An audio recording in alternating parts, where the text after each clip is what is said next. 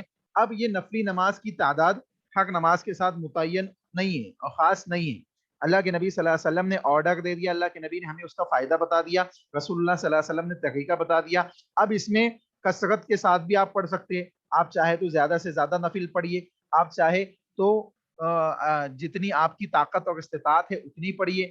اسی طریقے سے تہجد کا معاملہ ہے، یہ تمام چیزیں نفلی عبادات کے اندر داخل ہے، جس کو بندہ انجام دے گا تو اس کا کیا ہوگا، اس کو فائدہ پہنچے گا۔ اب اس میں ایک تو یہ نماز کے سلسلے میں بات ہوئی، ٹھیک ہے، نفل میں صدقات اور خیرات بھی داخل ہے، جیسے زکوٰۃ ہم پہ فرض ہے، زکوٰۃ ہم پہ کیا ہے، فرض ہے، زکوٰۃ کے علاوہ یوں ہی صدقہ کر دینا، یوں ہی اللہ کی خوشنودی کے لیے لوگوں میں مال خرچ کرنا، یہ نفلی صدقات میں داخل ہوگا جو انسان کے لیے فائدہ مند ہے ہر اعتبار سے۔ چنانچہ معلوم پڑ رہا ہے کہ اللہ کے نبی صلی اللہ علیہ وسلم نے یہاں پہ اس بات کو واضح کر دیا کہ نفل نماز کوئی معمولی نماز نہیں ہے، لیکن اس کے باوجود ایک بات اہم ذہن میں رکھ لے کہ بعض لوگ یہ سمجھتے ہیں کہ 5 وقت کی نماز یعنی فرض نماز کی کوئی اہمیت ان کے نزدیک نہیں ہوتی اور وہ راتوں میں کھڑے ہو کے تہجد پڑھنا چاہتے ہیں، وہ نفلی عبادات ایک قدم پہ کھڑے ہو کے پڑھنا چاہتے ہیں، یا اس قسم کے دوسرے معاملات وہ معاشرے کے اندر انجام دینا چاہتے ہیں جو یونیک لوگوں کو دکھائی دے کہ ہاں ہم نے کچھ الگ کیا ہے،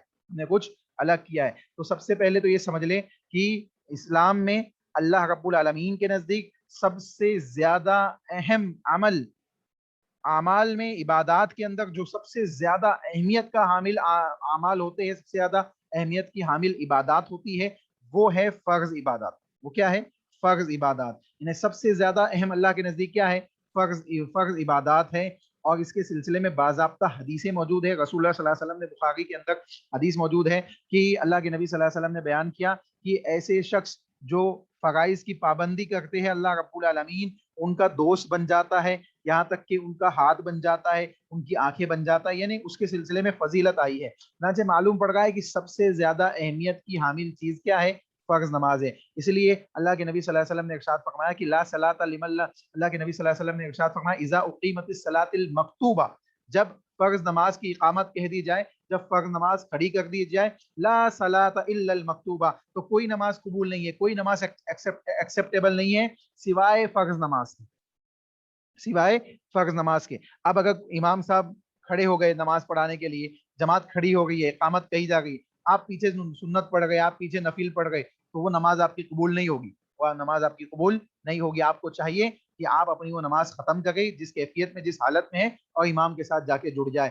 کیونکہ اللہ کے نبی صلی اللہ علیہ وسلم نے واضح کر دیا کہ امام کے پیچھے یعنی جو فرض نماز کی اقامت کہہ دی جائے تو اب کوئی نماز نہیں، یعنی فرض کی اتنی اہمیت ہے کہ فرض کے سامنے دوسری تمام نمازیں، چاہے وہ سنت ہو، سنت موقدہ ہو، سنت غیر موقدہ یعنی نوافل ہو، یہ کوئی نمازیں ہو، کوئی عبادات ہو، اس کی اہمیت کیا ہوئی، فرض کے بعد ہے، فرض کے نیچے ہے۔ چنانچہ معلوم پڑ رہا ہے کہ سب سے زیادہ اہمیت کی حامل چیز کیا ہے؟ فرض نمازیں ہیں، جو اللہ کے تقرب اور اللہ رب العالمین کی خوشنودی کو حاصل کرنے کا ذریعہ ہے۔ اب یہاں پہ نفلی نماز کی اہمیت کے طور پہ یہ بات بیان کی گئی۔ دوسری چیز، صحابی رسول سے خوش ہو کر اللہ کے نبی کی خدمت انجام دیتے، رسول اللہ صلی اللہ علیہ وسلم سو جاتے تو پہرا دیتے کہ کئی دشمن لوگ نقصان نہ پہنچائے۔ ربیہ بنت کعب اسلمی رضی اللہ تعالیٰ عنہ اللہ کے نبی صلی اللہ علیہ وسلم کی مسلسل خدمات انجام دیتے، یہاں تک کہ اللہ کے نبی کو معلوم بھی نہیں تھا کئی واقعات۔ ایک دن اللہ کے نبی کو کچھ آواز اپنے گیٹ کے پاس سے آئی، اللہ کے نبی نے آواز لگا کے پوچھا کہ کون ہے، تو بتایا ربیہ بنت کعب ہے۔ کہا کیا کرتے ہو؟ کہا کہ اللہ کے نبی نگرانی کر رہا ہوں، یعنی آپ کی نگہبانی کے لیے، آپ کے محافظ کے طور پہ میں یہاں کھڑا ہوں۔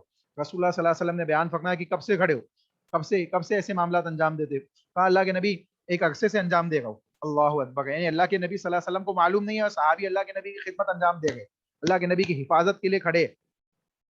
رسول اللہ صلی اللہ علیہ وسلم نے جب یہ بات دیکھی، یہ ان کا جذبہ دیکھا، تو اللہ کے نبی نے کہا کہ مانگو کیا مانگتے ہو، مانگو کیا مانگتے ہو۔ یعنی اس کا مطلب یہ نہیں کہ اللہ کے نبی صلی اللہ علیہ وسلم نے کسی قسم کی الوہیت یا ربوبیت کا دعویٰ کیا، نہیں، بلکہ اللہ کے نبی کی آگے کے جملے سے اس بات کی وضاحت ہو جاتی ہے۔ اللہ کے نبی نے کہا فَعِنِّي عَلَىٰ نَفْسِكَ، کہ مجھے اپنے نفس کے سلسلے میں میری مدد کرو۔ یعنی تم نے مانگ تو لیا ہے، یہ اس کے دینے کی طاقت اللہ رب العالمین کے علاوہ کسی کے پاس نہیں ہے۔ سل، تم نے مانگا تو مجھ سے ہے، کیا مانگا ہے؟ کہ جنت میں آپ کی رفاقت مل جائے، جنت میں آپ کی رفاقت مل جائے۔ مکمل حدیث اس انداز سے، لمبی حدیث ہے۔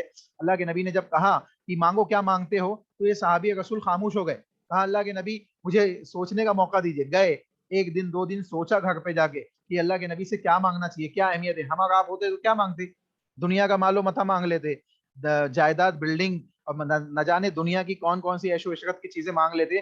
لیکن صحابی رسول ایک دن دو دن سوچنے کے بعد آئے اور کہا دنیا تو گزر جائے گی جیسے تیسے، دنیا سے تو انسان رخصت ہو ہی جائے گا، لیکن آخرت کا معاملہ بڑا ہے۔ چنانچہ اللہ کے نبی کے پاس آئے اور کہا اللہ کے نبی میں جنت میں آپ کی رفاقت چاہتا ہوں، جنت میں آپ کا ساتھ چاہتا ہوں، انہیں جنت بھی چاہیے اور آپ کا ساتھ بھی چاہیے۔ دیکھیں یہ صحابہ کی محبت تھی، یہ صحابہ کی رسول اللہ صلی اللہ علیہ وسلم سے محبت تھی کہ اللہ کے نبی صلی اللہ علیہ وسلم کے ساتھ کو کتنی اہمیت دیتے تھے۔ یہاں تک کہ ایک صحابی کا واقعہ بھی موجود ہے۔ اللہ کے نبی صلی اللہ علیہ وسلم کی مجلس میں ہوتے، کہتے ہیں اللہ کے نبی صلی اللہ علیہ وسلم کے پاس بے چینی سے دوڑتے ہوئے آئے، اللہ کے نبی کے پاس بے چینی کے معاملات کے ساتھ پہنچے اور اللہ کے نبی سے کہنے لگے اللہ کے نبی میں آپ سے یہ بات کہنا چاہتا ہوں کہ اللہ کے نبی سے کیا بیان کیا کہ اے اللہ کے نبی صلی اللہ علیہ وسلم، میں جب آپ کے پاس ہوتا ہوں، جب میں آپ کے پاس تشریف فرما ہوتا ہوں، آپ کی باتوں کو سنتا ہوں، آپ کی مجلس میں ہوتا ہوں، مجھے سکون ملتا ہے، مجھے اطمینان ہوتا ہے۔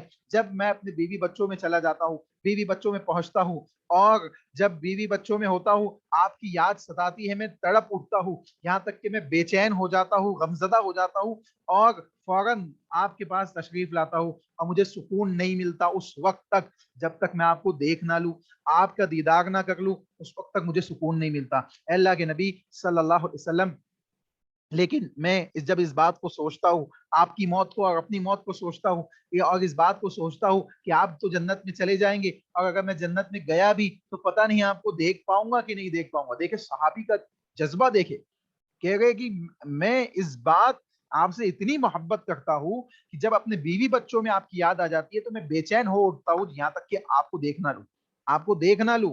اللہ کے نبی کے پاس آ کے کہہ رہے کہ اللہ کے نبی جب میں آپ کو دیکھ لیتا ہوں تو سکون مل جاتا ہے، لیکن یہاں پھر میں غمزدہ اس کیفیت میں ہو جاتا ہوں یہ سوچ کر کہ اگر جنت میں آپ گئے، آپ تو جائیں گے ہی، اور میں گیا بھی تو آپ کو دیکھ پاؤں گا کہ نہیں دیکھ پاؤں گا، یہاں میں غمزدہ ہو جاتا ہوں کہ وہاں میری کیفیت کیا ہوگی۔ اللہ کے نبی کوئی ایسا عمل بتائیے، کوئی ایسا معاملہ بتائیے کہ جنت میں آپ کی رفاقت مل جائے۔ کتاب اللہ کی ایک آیت رسول اللہ صلی اللہ علیہ وسلم کے اوپر نازل کر دی گئی، اللہ رب العالمین نے بیان فرمایا وَمَن يُطِعِ اللَّهَ وَالرَّسُولَ فَأُولَٰئِكَ مَعَ الَّذِينَ أَنْعَمَ اللَّهُ عَلَيْهِمْ مِنَ النَّبِيِّينَ وَالصِّدِّيقِينَ وَالشُّهَدَاءِ وَالصَّالِحِينَ وَحَسُنَ أُولَٰئِكَ رَفِيقًا۔ دیکھیں کتاب اللہ کی یہ آیت اس بات کا نسخہ دے گئی ہے، یہ حدیث اس کی وضاحت کر رہی ہے۔ اللہ کے نبی صلی اللہ علیہ وسلم کے اوپر آیت نازل کر دی گئی، صحابی نے محبت رسول کا دعویٰ کیا تھا، اللہ کے نبی صلی اللہ علیہ وسلم کے اوپر آیت اطاعت کی نازل کر دی گئی۔ اللہ نے آیت نازل کی وَمَن يُطِعِ اللَّهَ وَالرَّسُولَ، جو اللہ کی اطاعت کرے گا، رسول اللہ صلی اللہ علیہ وسلم کی اطاعت کرے گا، فَأُولَٰئِكَ مَعَ الَّذِينَ أَنْعَمَ اللَّهُ عَلَيْهِمْ، یہ ان لوگوں میں شامل کیا جائے گا جن پہ اللہ کا انعام ہوگا۔